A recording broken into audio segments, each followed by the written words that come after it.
Welcome back to our channel. மலையாளத்தில் ரீசெண்டாக வெளிவந்திருக்கிற ஒரு feel good romantic drama series தான் கசின்ஸ் அண்ட் கல்யாணம்ஸ். எனி சீரீஸோட தமிழ் வெர்ஷனை இப்போ உங்களுக்கு ஜியோ ஹாட்ஸ்டார் அப்டேட்டில் ஆட் பண்ணியிருக்காங்க. மலையாளம், தமிழ், தெலுங்கு, ஹிந்தி, கன்னடான்னு மல்டிபிள் லாங்குவேஜஸ்லையும் சீரீஸ் அவைலபிளாக இருக்குது. சீரீஸோட தமிழ் டப்பிங்கும் நல்லா பண்ணியிருக்காங்க.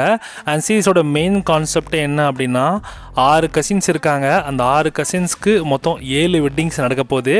அதுவும் குறிப்பாக 26 வருஷமாக. ஸோ அந்த 6 கசின்ஸுள்ள இருக்கிற அந்த பாண்ட் எப்படி இருந்துச்சு, அந்த ரிலேஷன்ஷிப் எப்படி போச்சு, அவங்களுக்குள்ளே இருக்கிற அந்த ஃபீல் குட்டான மூமெண்ட்ஸ்லாம் என்னென்ன, அதெல்லாம் இப்போ கரண்ட் போர்ஷன்ஸில் வந்து ஸோ அவங்களுக்கு என்ன மாதிரி பிரச்சனை கொடுக்குது அப்படின்றதையும், அண்ட் 6 கசின்ஸ் இருக்காங்க பட் ஆனால் எப்படி 7 கல்யாணம் நடக்க போகுது அப்படின்றதெல்லாம் தான் இந்த சீரீஸோட சுவாரஸ்யமான கதை. இது ஓவரால் டோட்டல் லைன் ஸ்டோரி.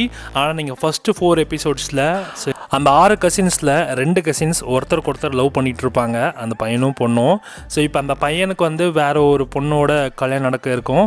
அந்த கல்யாணமே நடந்து முடிஞ்சிடும். ஸோ நடந்த பிறகு அது பெரிய பிரச்சனையாக போகுது. அதுவும் குறிப்பாக அந்த பொண்ணு வந்து நம்ம ஹீரோவை பார்த்து முத்தம் கொடுத்துருது. ஸோ முத்தம் கொடுத்தனால பெரிய பிரச்சனை சம்பவம் ஆயிடுது.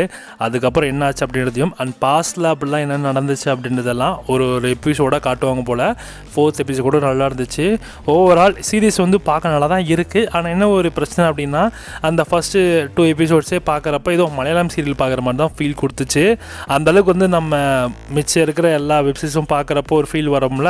ஸோ அந்த மாதிரி நார்மலான ஒரு வெப்சீரிஸ் பார்க்குற ஃபீல்லாம் இல்லை. ஸோ அந்த எக்ஸாக்டாக மலையாளம் சீரியல் பார்க்குற மாதிரி தான் ஃபீல் கொடுத்தாங்க. அதே மாதிரியான எக்ஸ்ப்ரெஷன்ஸாக இருக்கட்டும், அதே மாதிரி டைலாக்ஸாக இருக்கட்டும், அந்த மாதிரி தான் இருக்குது. ஸோ அதனால் யோசிச்சுக்கோங்க. இந்த சீரிஸ் உங்களுக்கு பார்க்கணும் இன்ட்ரெஸ்ட் இருக்குது அப்படின்னா, ஆக்சுவலி சீரிஸ் வந்து கொஞ்சம் லைட்டாக சீரியல் டைப்பில் இருக்கும், அதை யோசிச்சுக்கோங்க. ஸோ உங்களுக்கு பார்க்கணும்னு தோணுச்சுன்னா ஜியோ ஹாட்ஸ்டார் தமிழ் டப்பிங்கில் இருக்குது, வேணுறவங்க செக் பண்ணி பாருங்க. So first 4 episodes going good தான். ஸோ வெயிட் பண்ணி பார்ப்போம் அடுத்தடுத்து வர எபிசோட்ஸ் இந்த மாதிரி இருக்க போதுன்னு. இல்லை நிறைய பாஸ் சீன்ஸ் தான் இருக்கும் நினைக்கிறேன். பாஸ்ட்டில் என்னென்ன விஷயங்கள் நடந்துச்சு, அந்த ஃபீல் குட் மூமெண்ட்ஸ், அது எல்லாமே தான் வந்து ஸோ அடுத்தடுத்து வர எபிசோட்ஸில் காட்டணும்னு நினைக்கிறேன். அந்த கசின்ஸ்குள்ளே அந்த 6 கசின்ஸுமே எப்படி ஒன்றா எல்லா பிரச்சனையும் ஒன்றா நிற்கிறாங்க அப்படின்றத, அது வந்து இன்னும் இப்படிலாம் ஸ்ட்ராங்காக பாண்டாக அந்த பாண்டில் எப்படி கிரியேட் ஆச்சு அப்படின்றத வந்து இன்னும் டீட்டெயிலாக காட்டுவாங்கன்னு நினைக்கிறேன். பொறுத்து வந்து பார்க்கலாம்.